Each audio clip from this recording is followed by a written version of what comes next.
සදහැති පිනැති ඔබ සැමට ධර්මාවබෝධය තුළින් ජීවිතාවබෝධය ඔබට ළඟා කර දෙනු පිණිස බෞද්ධ නාලිකාව ඔබ වෙත ගෙන එන සද්ධර්ම දේශනාව මෙලෙසින් ආරම්භ කරන්නටයි අද අප සූදානම් වන්නේ.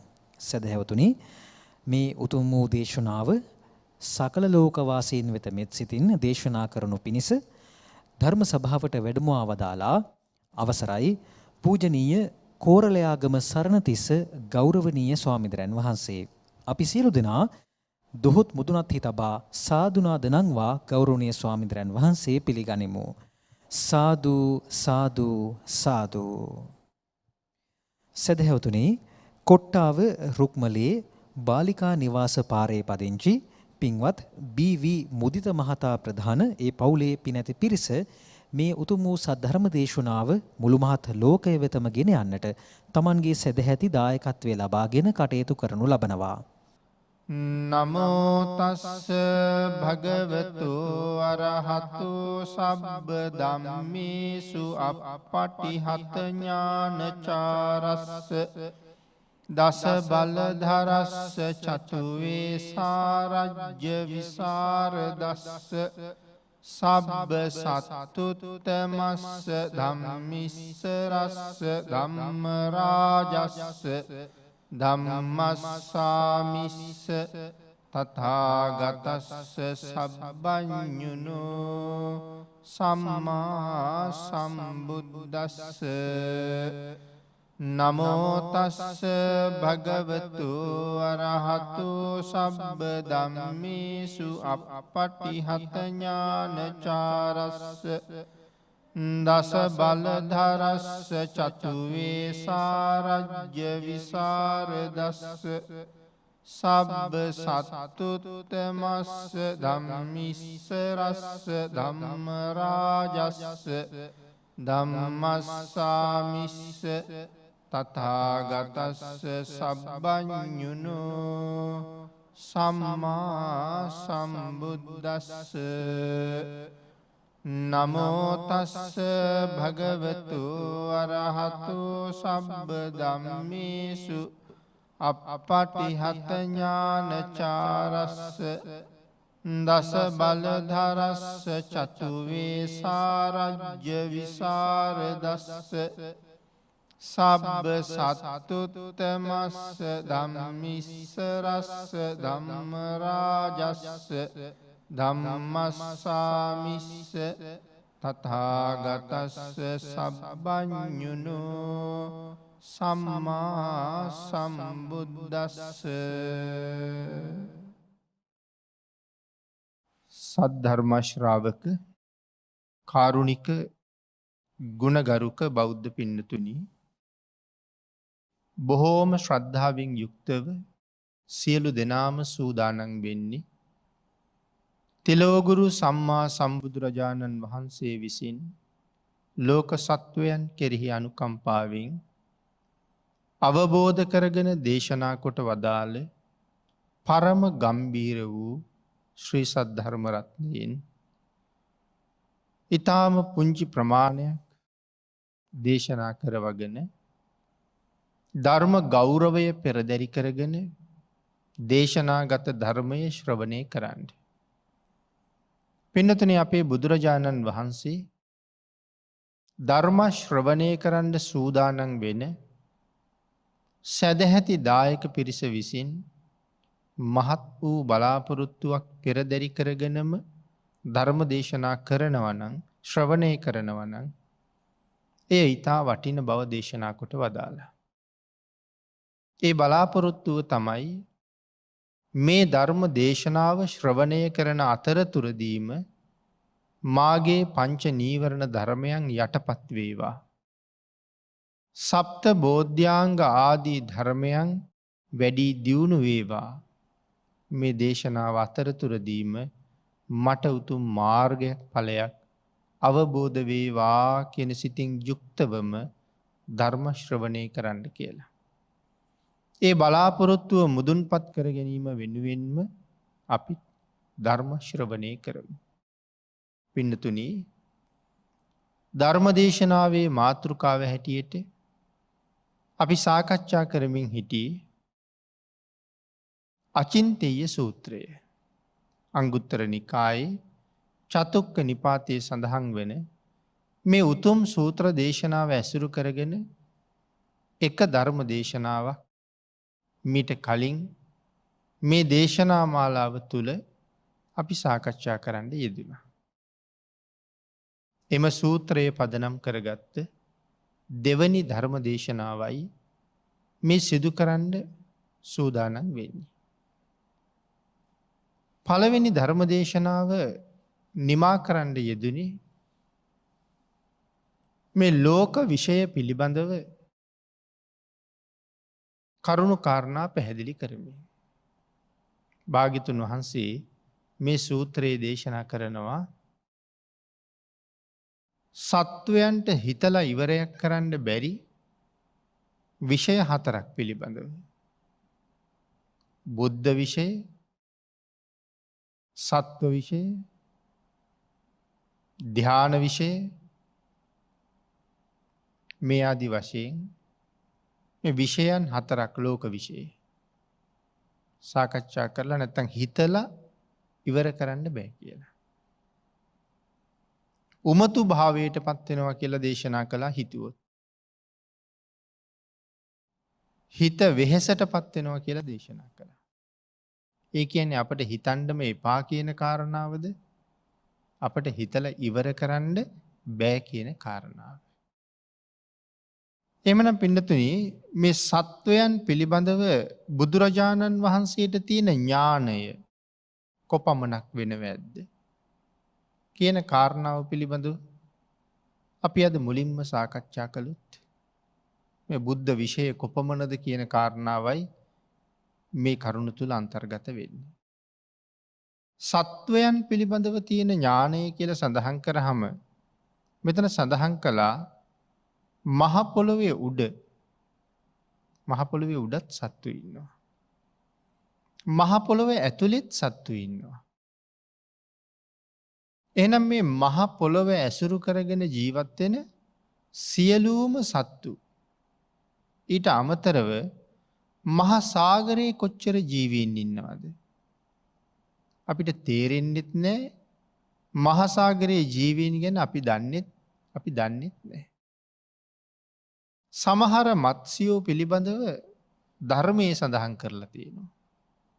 මෑත ඉතිහාසයේ අපිට එහෙම කෙනෙක් හම්බ වෙලා නැහැ. කොච්චර විශාල මත්ස්‍යෝ ගැන සඳහන් කරනවද? සඳහන් කරලා තියෙනවා සමහර මත්ස්‍යෙක් මේ තිමිය, තිමිංගල, තිමිර, පිංගල ආදී මත්ස්‍යයන් පිළිබඳව සඳහන් කරනවා. ඒ එක මත්ස්‍යයෙක් තමන්ගේ මේ කරමල තියෙන හකු ප්‍රදේශයේ අපි දකිනවා මාළුවෝ නිතරම හුස්ම ගන්න හැටි. මේ හකු ප්‍රදේශයේ හොලව හුස්ම ගන්න. එක පාරක් හොලවහම මහසාගරයේ ඇතුලේ කම්පා වෙන ප්‍රමාණය නැත්තම් රැලි නැගෙන ප්‍රමාණය යොදුන් 500ක් ඈතට රැලි නැගෙනවා කියලා. එක වරලක් හොලවහම යොදුන් 500ක් තරම් දුරට සාගරයේ සෙලවෙනවා කියලා සඳහන් කරනවා. එතකොට මේ මත්ස්‍යයාගේ ස්වභාවය අපිට හිතකින් තීරණය කරන්නවත් බැරි තරම්.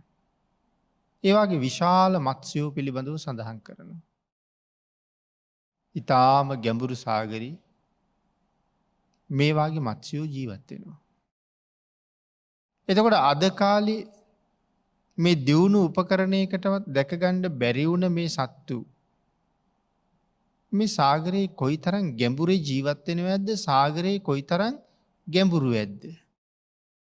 එතකොට ඒසා විශාල මහා සාගරයේ ගැඹුරු සාගරේ මොන තරම් එක જાතියේ සත්තු ඉන්නවද?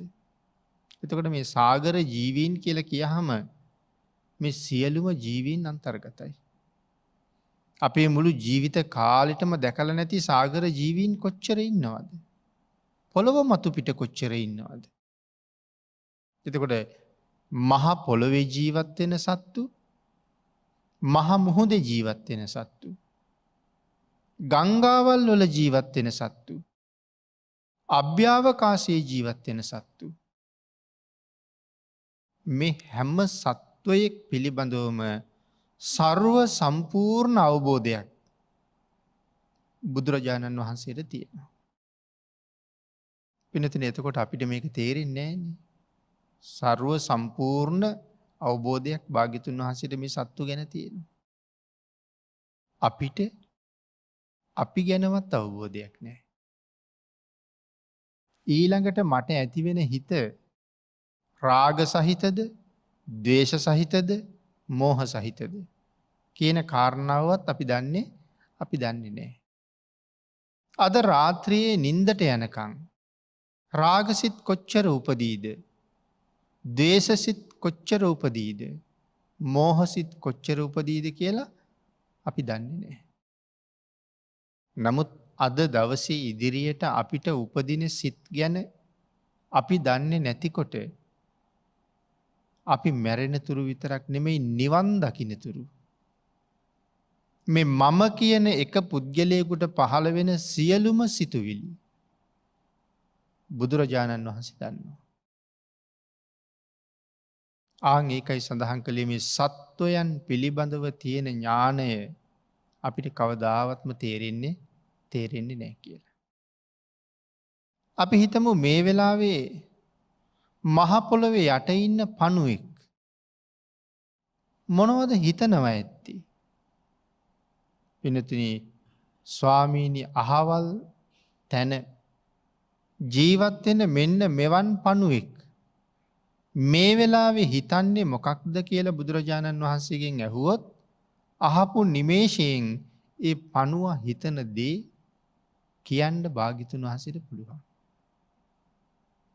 අන්න ඒ නිසයි කියන්නේ මේ සත්වයා පිළිබඳව තියෙන ඥානය මෙතෙකැයි මෙපමණකැයි කියලා තීරණය කරන්න කවදාවත් අපිට බෑ කියලා. නමුත් විශ්ව ධාතුවේ මොන තරම් සත්තු ජීවත් වෙනවද? ඒ සියලුම සතුන් පිළිබඳව අවබෝධයක්, මනාව වූ අවබෝධයක් භාග්‍යතුන් වහන්සේට තියෙනවා. මම සඳහන් කළා අපි නිවන් දකින්න තුරුම අපි පිළිබඳව දන්නවා කියලා. අපිට හිතෙනවා භාග්‍යතුන් වහන්සේ අපි දැක්කේ නැද්ද කියලා. ධර්ම ශ්‍රවණය කරන ඔබ, ධර්මයේ දේශනා කරන මම, අපි හැමෝම කොච්චර දේවල් හිතයිද? අනාගතයට මොනවාගේ හොඳ වැඩ ක්‍රියාත්මක කරයිද අපි? නරක වැඩවල යෙදෙයිද? ඒ සියලුම දේවල් බුදුරජාණන් වහන්සේ දැකලයි තියෙන්නේ. අපි වැරදි වැඩක් කරනවා අනාගතයේ දවසක. පින්නතුනි ඒ වෙලාවටත් හිතන්න තියෙන්නේ මේ කරන්න යන ඊටාම පහත් වැඩි භාග්‍යතුන් වහන්සේ බලාගෙනයි ඉන්නේ. භාග්‍යතුන් වහන්සේ දැකලයි තියෙන්නේ. මම ඒ වැඩේ කරන්නේ අද. නමුත් භාග්‍යතුන් වහන්සේ මීට කලින් මේ වෙලාවට මොහු මේ වාගේ පහත් නින්දිත වැඩක් කරනවා කියන කාරණාව මනාව දන්නවා. අන්න එහෙම හිතුවොත් අපි බොහෝ වෙලාවට අකුසල් කරගන්න ප්‍රමාණය හුඟ අඩු කරගන්නවා. අතීතයේ අය අකුසල් කරන්න සූදානම් වෙනකොට අකුසලයක් එළඹුණහම අකුසලයට බය වුණා. ලැජ්ජාව බය කියලා කාරණා දෙකක් තියෙනවනේ. අකුසලයට බය වුණා. හේතුව අපි අකුසල් කරන බව අපේ ආරක්ෂක දෙවියෝ ඉන්නවනම් උන්වහන්සේලා දකිනවා. පුණ්‍යවන්තයන්ට ආරක්ෂක දෙවියෝ ඉන්නවා. අපි පින් අනුමෝදන් කරනකොට අපගේ ආරක්ෂක දේවතාවෝද කියලා පින් දෙනවා. ඒ පුණ්‍යවන්තයෝ ආරක්ෂා කරන්න දෙවියෝ ඉන්නවා.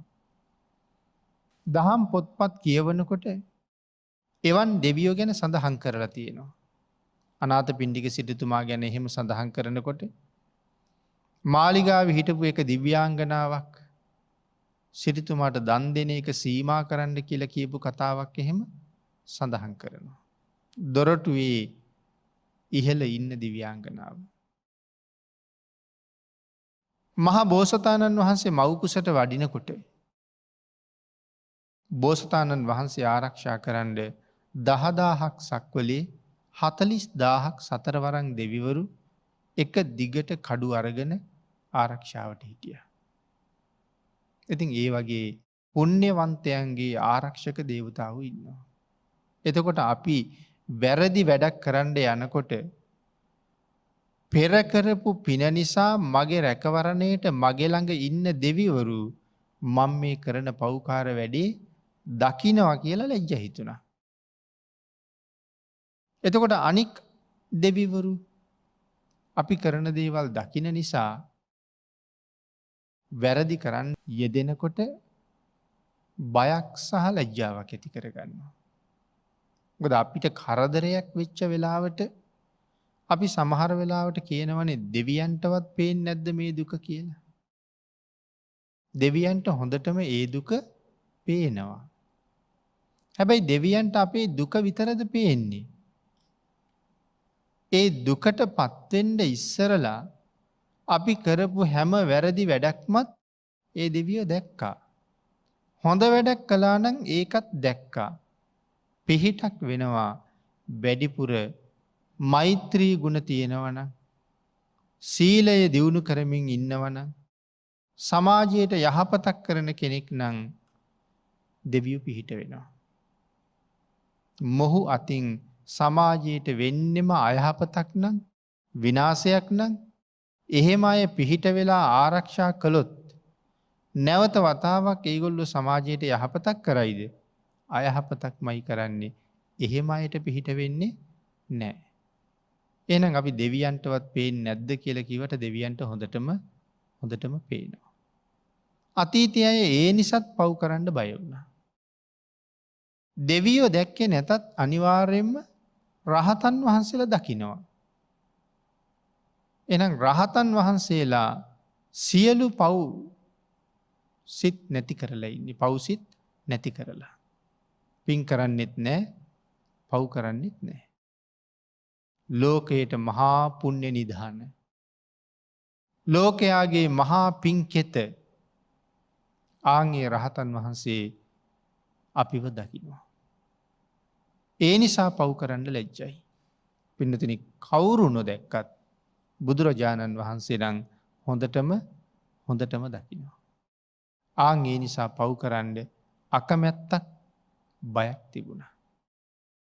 අපේ හිතෙත් එහෙම සිතුවිලි ඇති කර ගත්තහම අපි අතින් කෙරෙන වැරදි ගොඩක් පාලනය වෙනවා. වැරදි ගොඩක් අපෙන් මගහැරෙනවා. එනම් මේ සත්ව විෂය පිළිබඳව බුදුරජාණන් වහන්සේට තියෙන අවබෝධය අපි සියලු දෙනා පිළිබඳවම දන්නවා. ඊළඟට අපිට පහළ වෙන සිත ගැන අපිට අවබෝධයක් නැති වුණත් භාග්‍යතුන් වහන්සේ ඒක දන්නවා. මේ සූත්‍රය පටන් ගන්නකොට අපි සඳහන් කළා බුදුගුණ භාවනාව වඩන්න බලාපොරොත්තු වෙන අයටත් ඊටාම වටින කරුණු රාශියක් මේ දේශනාව තුළ අන්තර්ගතයි කියලා. අපි බුදුගුණ වඩනකොට බුදුගුණ අනන්තයි කියලා අපි කියනවා. පින්නතුනි බුදුගුණ අනන්තයි කියලා කීවට එතන ඒ තුල හිත වැඩෙන්නේ නැහැ. අපි නිකන් වචන ටිකක් කියනවා විතරයි. එතකොට බුදුගුණ අනන්තයි කියලා කියනකොට මෙන්න මේ කාරණා හිතන්න ඕනේ. මේ තරම් අවබෝධයක් භාග්‍යතුන් වහන්සේට තියෙනවා. මේ තරම් ඥානයක් භාග්‍යතුන් වහන්සේ සතුයි. සර්වඥතා ඥානය නම් කෙබඳුද? ආන් එහෙම හිතා යන කෙනාට තමයි ගුණය තුල අපේ හිත වැඩෙන්න පටන් ගන්නෙ. බුදුගුණ අනන්තයි කියලා කියන්නේ ඒකට. නැත්නම් අනන්තයි කියලා කියන වචනේට බුදුගුණ භාවනාව කියලා කියන්නේ නැහැ.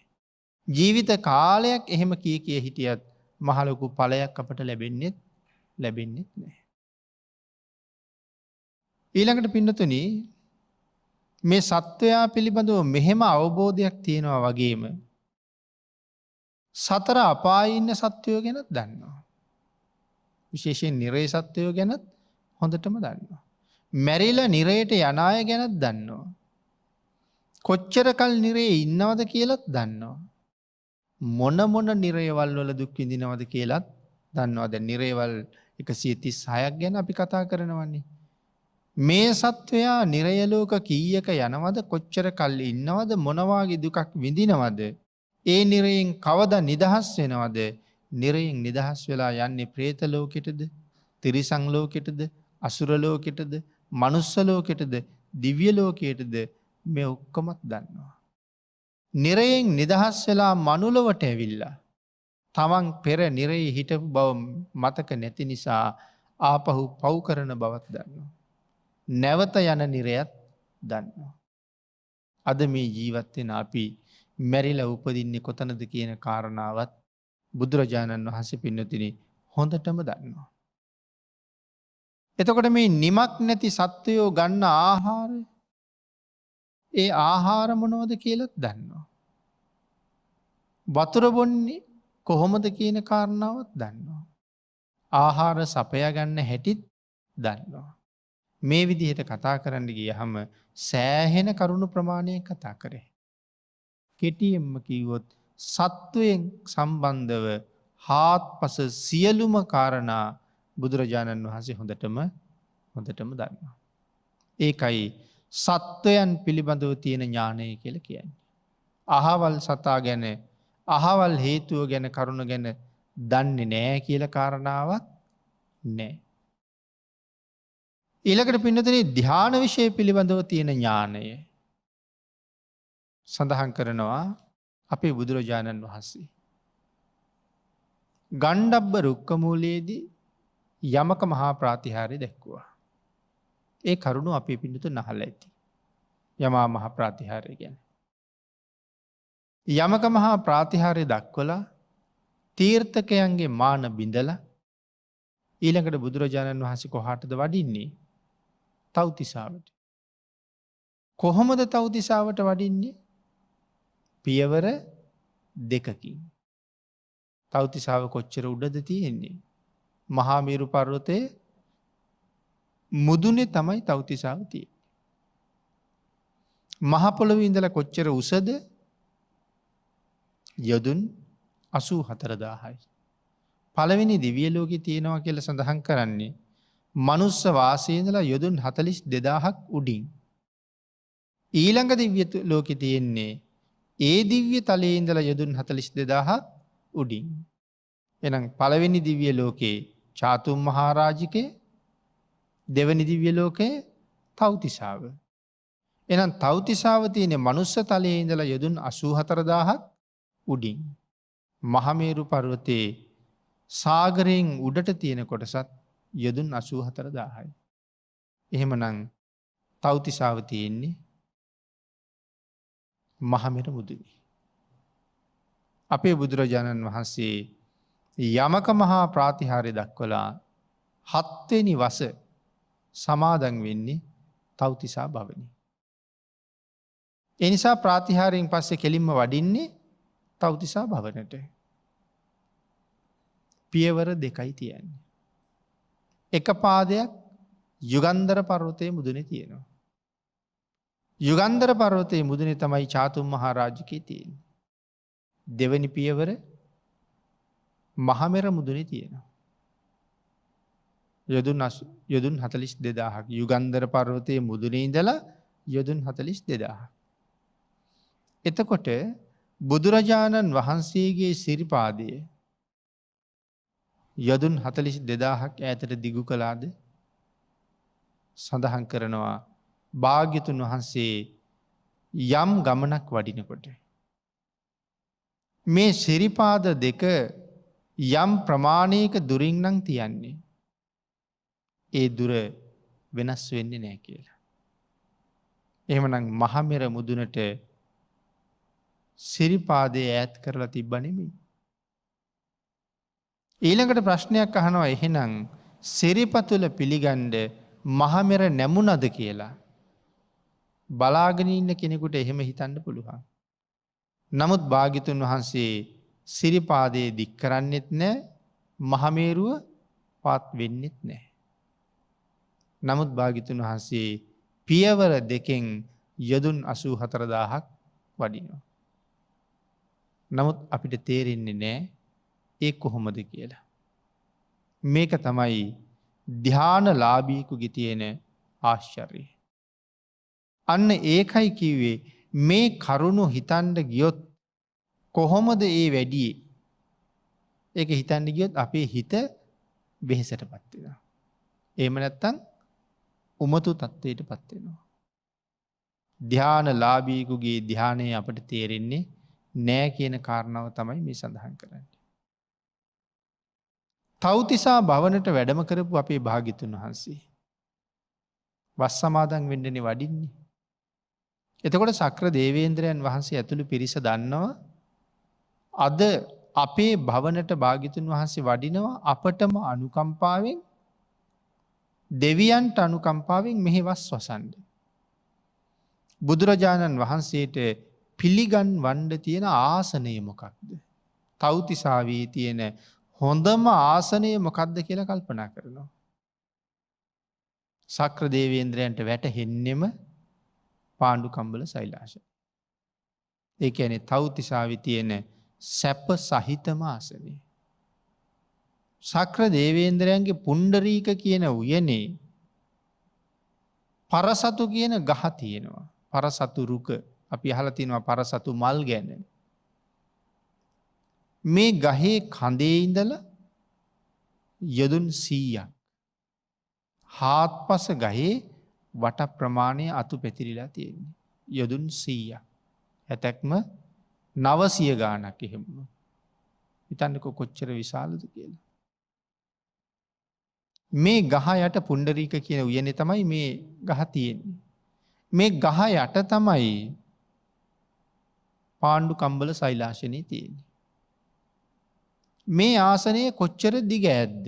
ඔය ආසනය ගැන කුඩා කාලේ ඉඳලා අහලා තියෙනවා. මේ ආසනයේ දිගයි කියලා සඳහන් කරනවා යොදුන් 60ක්.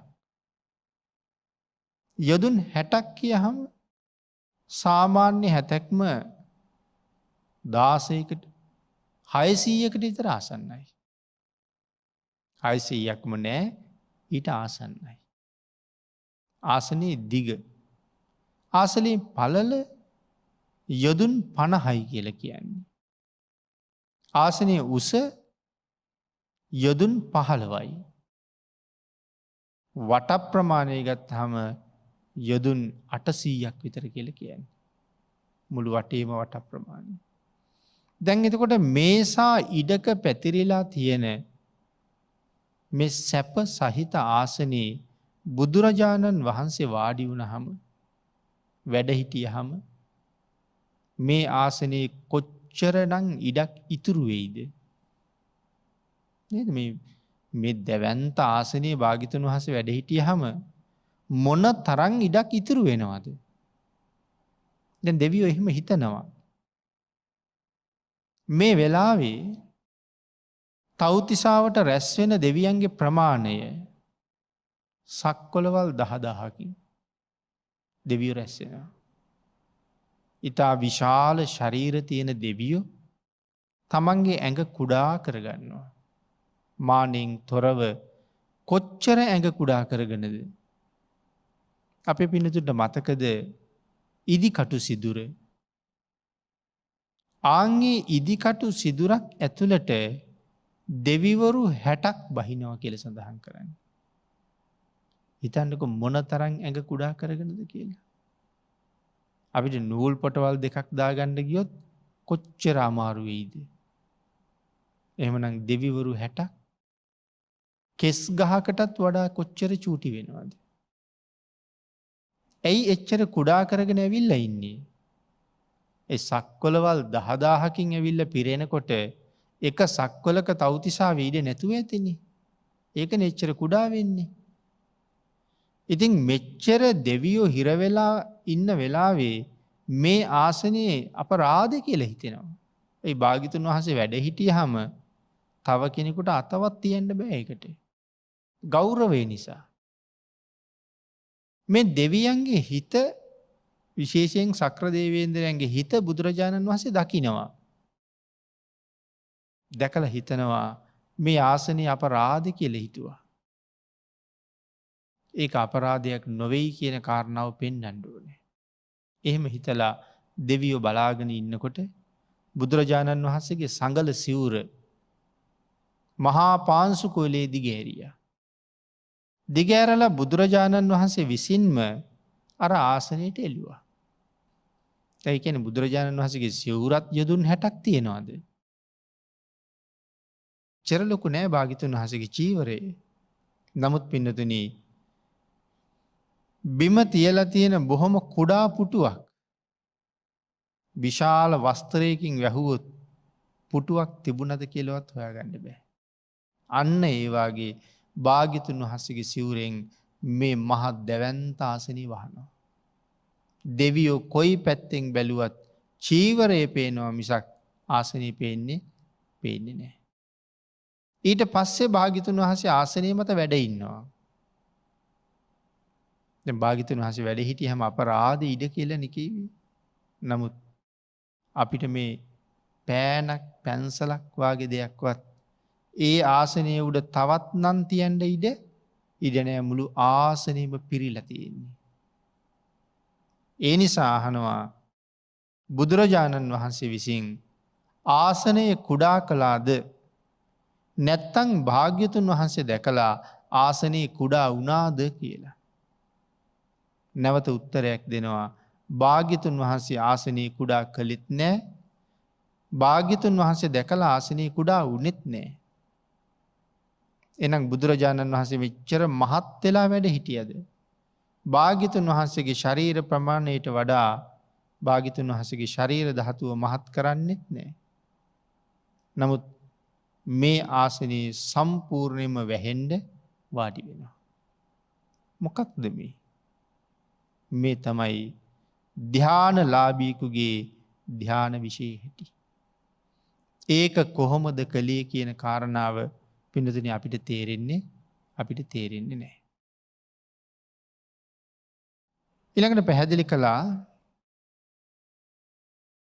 මේ තරම් භාග්‍යතුන් වහන්සේගේ හැකියාව.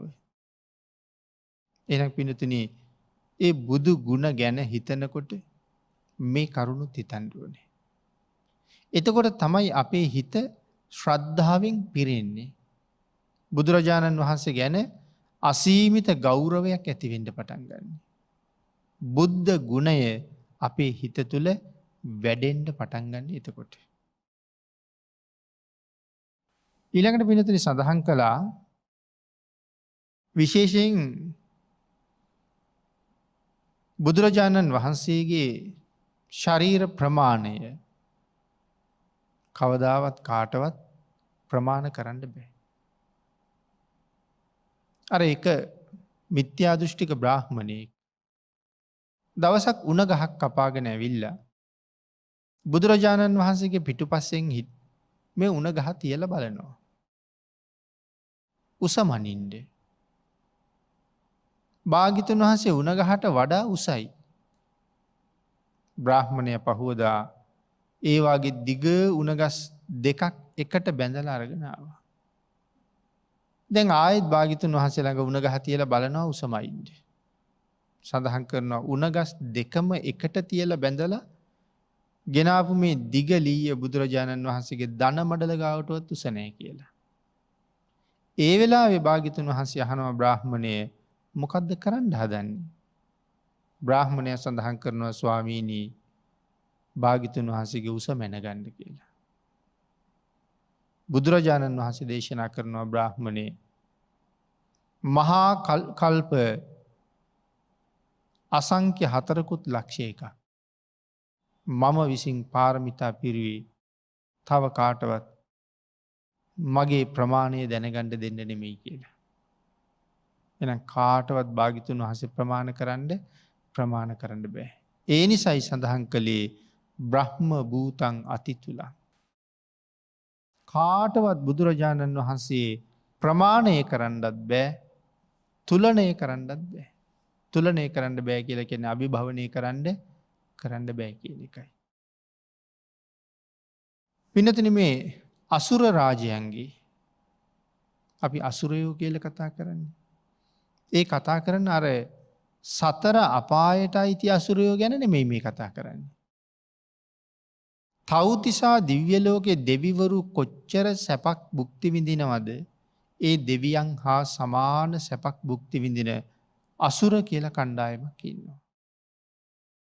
අපි සමහර වෙලාවට ධර්මයෙන් අහනවා මේ සුර අසුර යුද්ධයක් ගැන. ඒ යුද්ධ කරන්නේ අර දුක්ඛිත අසුරයෝ නෙමෙයි. මේ කතා කරන අසුරයෝ. අසුර භවන කොහෙද තියෙනවා කියලා කියන්නේ? අසුර භවන තියෙන්නේ මහමෙර පතුලේ. තව්තිසාව වගේම විශාලයි. තව්තිසාවේ වගේම හාත්පස පැතිරිච්ච ගහක් තියෙනවා අසුර භවනේ. තව්තිසාව යම්සේ දසුර භවනත් එසේමයි. එතකොට මේ අසුරයෝ කවුද? මේගොල්ලෝ තව්තිසාවෙම හිටපු පිරිසක්. නමුත් පස්සේ එතෙන්ට ගියේ කොහොමද? සක්‍ර දේවේන්ද්‍රයන් වහන්සේ නමක් ආයු සංස්කාර ඉවර කරලා චුත වෙලා අලුත් සක්‍රයෙක් පහළ වෙන්නයි යන්නේ. දැන් අලුත් රජු පිළිගන්න මේ දෙවියෝ සුරාවක් හැදුවා පානය කරන්න.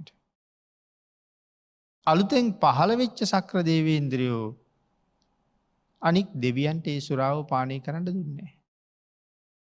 සුරා පානය කරපු අය සියලු දෙනාම මුහුදට විසි කරන්න කියල කිව්වා. මේ මත්තෙච්චාය මේ තව්තිසාවි තියාගන්න එපා කියලා. ඔක්කොම උස්සලා මුහුදට විසික්කා.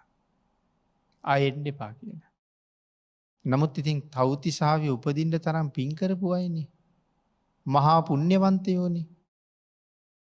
ඒ දෙවියන්ගේ සුරාව පානය කළා කියලා දිවිය ලෝකෙ ඉන්න තියෙන අයිතිය නැතුව යනවද? අයිතිය නැතුව යන්නේ නැහැ. සැප විඳින්න කරපු පින හීන වෙනවද? ඒ පින හීන වෙන්නෙත් නැහැ. දැන් මනුස්ස ලෝකෙ මිනිස්සුත් සුරාපානය කරන්නේ. ඒ මිනිස්සු සුරාපානය කළා කියලා සුරාපානය කරපු ගමම්ම ඒගොල්ලන්ට මනුස්ස ලෝකෙ අහිමි වෙන්නේ නැහනේ. තමන්ගේ සැප සම්පත් අහිමි වෙන්නෙත් නැහනේ. කාලයක් එක දිගට නිමක් නැතුව කරගෙන යනකොට නම් අහිමි වෙනවා. නමුත් සාමාන්‍යයෙන් අහිමි වෙන්නේ නෑ. ඇයි? පෙර කරපු පින තාම තියෙනවනේ. දැන් පව් එකතු කළාට පෙර පින තියෙනවා. ඔබත් මමත් හැමෝම මේ භුක්ති විඳගෙන යන්නේ පෙර පින මේ විඳින්නේ. විඳින්න මොකද වෙන්නේ? ගෙවෙනවා, ෂය වෙනවා, ඉවර වෙනවා. පෙරපින් ඉවර වෙනවා. එතකොට මෙහි ඉපදුනාට පස්සේ මොකද කරන්න ඕනේ? අර ෂය වෙවි යන පින නැවත නැවත සංවර්ධනය කරන්න ඕනේ. අපේ ධනයත් එහෙමනේ. ධනය වියදම් කරන්නේ ඇයි? ධනය හම්බ කරන්න. කෝටියක් වියදම් කරලා කෝටි 100ක් හම්බ කරන එක අපේ බලාපොරොත්තුව. එනම් පෙර පින වියදම් කරලා මෙහෙ ආපු අපි මීට වඩා උසස් තැනක උප්පත්තිය ලබන්න අවශ්‍ය පින් මෙහි ඉඳලා රැස් කරන්න දෙපේ. නමුත් සුරාවට ගිහිල්ලා ප්‍රමාද වෙලා පින් කරගන්න තියෙන කාලේ නිකන් නාස්ති වෙලා උම්මත්තක වෙලා දෙවියෝ අල්ලලා මහසાગරයට දැම්මා. ඒ අයගේ පිනට මහමෙර පතුලේ අසුර භවන පහළ වෙනවා. හැබැයි දෙවියොත් එක තරහයි. ඇයි? තව්තිසාවෙන් පිටමං කළානේ. ඒ හින්දා තරහයි. මේ අසුරයන්ගේ ප්‍රධාන රජවරු 3 දෙනෙක් ඉන්නවා. එක්කෙනෙක් පහාරාද, අනිත් එක්කෙනා වේපචිත්ති, අනුත් එක්කෙනා රාහු. පහාරාද අසුරයයි, වේපචිත්ති අසුරයයි, රාහු අසුරේන්ද්‍රයයි.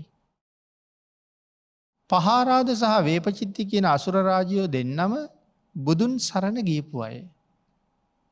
මේ දෙන්නම නිතර බුදුගුණ ගැන කතා කරනවා. නිතර බුදුරජාණන් වහන්සේ ගැන කතා කරනවා. රාහු අසුරේන්ද්‍රයට ඇහෙනවා මේ දෙන්න බුදුගුණ කතා කරනවා. ඇහෙන හැම වෙලාවකම හිතෙනවා අනේ මටත් එවන් වූ බුදුරජාණන් වහන්සේ දැක ගන්න තිබුණා නම් කියලා. ළඟට යන්න තිබුණා නම් කියලා. එහෙම හිතෙනවා. නමුත් ආපහු හිතෙනවා බුදුරජාණන් වහන්සේ බලන්න ගියහම මට ගොඩාක් වෙහෙස වෙන්න වෙයි කියලා. බුදුරජාණන් වහන්සේගේ මුව මඩල බලන්න. ඇයි භාග්‍යතුන් වහන්සේගේ මුව මඩල බලන්න වෙහෙසෙන්න ඕනේ? අසුර දිව්‍ය රාජයා නැත්නම් මේ අසුර රාජේන්ද්‍රයා කොච්චරක් උසද කියලා සඳහන් කරනවා. යොදුන් 4800ක්. අසුර රාජයාගේ උස යොදුන් 4800ක්. යොදුනක් කියලා කියන්නේ 70ක්ම 10ක් කියලා ගත්තොත් 70ක්ම නම් 48000ක් විතර උසයි.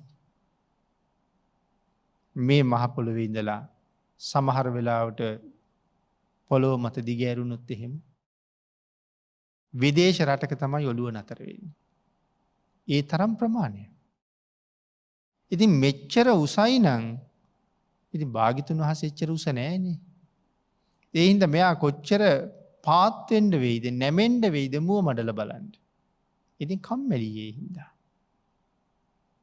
නමුත් ඉතින් හිතලා දවසක් කල්පනා කළා කොහොම හරියන්න ඕනේ බලන්න කියලා. එදා ගියා භාග්‍යතුන් වහන්සේ බලන්න. බුදුරජාණන් වහන්සේ දන්නවා දැන් රාහු අසුරේන්ද්‍රයා එනවා මාව බලන්න. භාග්‍යතුන් වහන්සේ කල්පනා කළා දැන් මොකක්ද කරන්නේ? මොහුගේ හිතවිල්ල වැරදි කියන්නේ. ඒ නිසා රාහු අසුරේන්ද්‍ර එන්නේ යම් පැත්තකින්ද ඒ පැත්තට සිරිපා ධාතුව දිගු කරලා භාග්‍යතුන් වහන්සේ සැතපෙනවා. රාහු අසුරේන්ද්‍ර එන පැත්තට සිරිපා ධාතුව තමයි තියෙන්නේ. ඈතින් එනකොටම භාග්‍යතුන් වහන්සේගේ සිරිපාද පේනවා. පාද තලයේ යටිපතුලේ පිහිටලා තියෙන මංගල ලක්ෂණ 80 ලක්ෂණ 216ක් මංගල ලක්ෂණ රාහු අසුරේන්ද්‍රයට පේනවා. මේ තරම් ලස්සන සිරිපතුලක් තියෙන මේ මහා පුරුෂයාගේ මුව මඩල කොයි තරම් ලස්සන නැද්ද කියලා හිතෙනවා. ශ්‍රීපාද මණ්ඩලයේ ගාවටම එනවා. ඇවිල්ලා බැලුවා. දැන් සතපිලා ඉන්නවා. ඒත් මූණ නැහැ. මුව මඩල තියෙන හුඟ ඈත. පේන්නේ නැහැ මෙයාට. ඉතින් මුව මඩල බලන්න ඕනේ. අර සිරිපා ළඟ නතර වෙලා රාහු අසුරේන්ද්‍රයා තමන්ගේ ඇඟිලි තුඩු උඩ නැගෙනවා. අපි කියන්නේ අපිත් අර ඉස්සිලා බලනවා කියලා. ඇඟිලි තුඩ උඩ නැගලා බලනවා මුව මඩල පේනවද කියලා. ඒත් පේන්නේ නැහැ. ආන් ඒ වෙලාවේ රාහු අසුරේන්ද්‍රගේ මානය බිඳෙනවා. මෙච්චර කල් මම ආවේ නැහැ. මේ මුව මඩල බලන්න හුඟක් වෙහෙසෙන්න වෙයි කියලා. නමුත් අද මට මේ තරම් දැවැන්ත ශරීරයක් තිබිලත් උසක් තිබිලත් උන්වහන්සේගේ මුව මඩලවත් පේන්නේ නැහැ. බුදුරජාණන් වහන්සේ අහනවා රාහු අසුරේන්ද්‍රය මොකක් කරන්නද හදන්නේ කියලා. ස්වාමීනි ඔබ වහන්සේගේ මුව මඩල බලා ගන්න.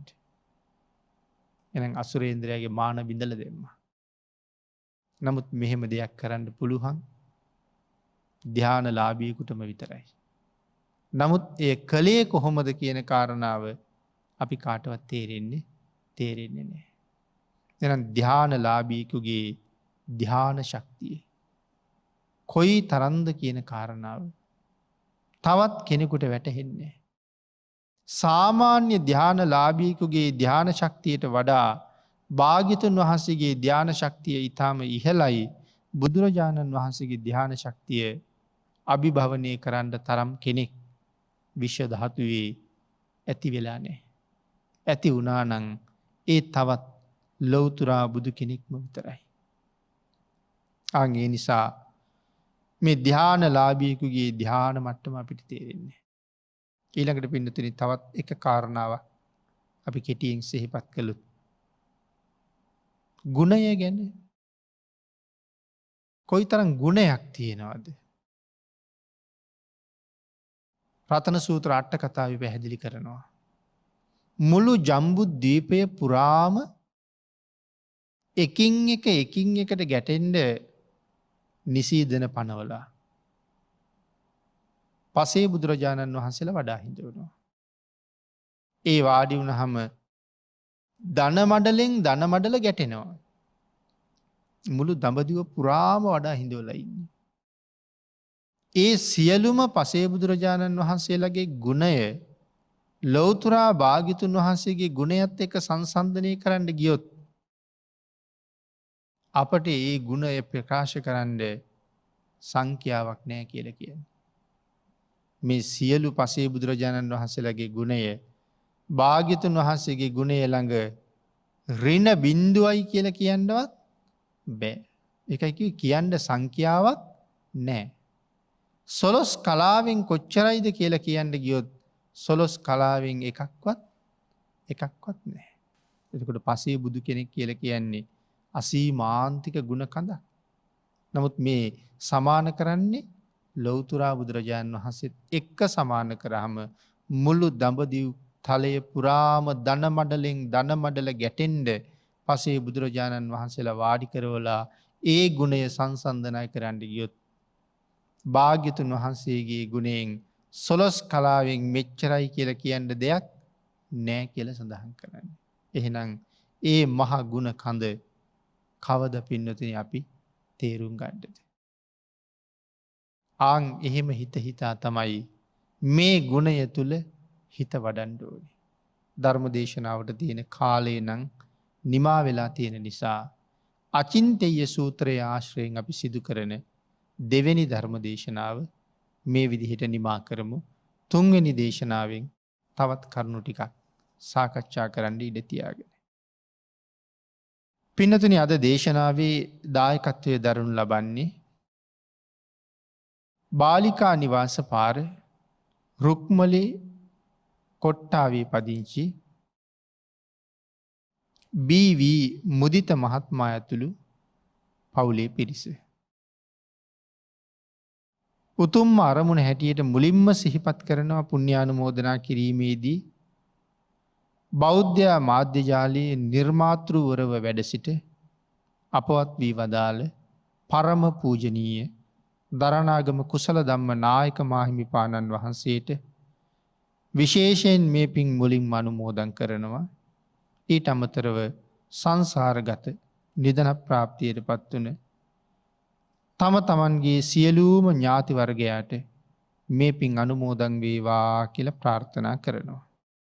තවත් විශේෂ කාරණාවක් සිහිපත් කරනවා.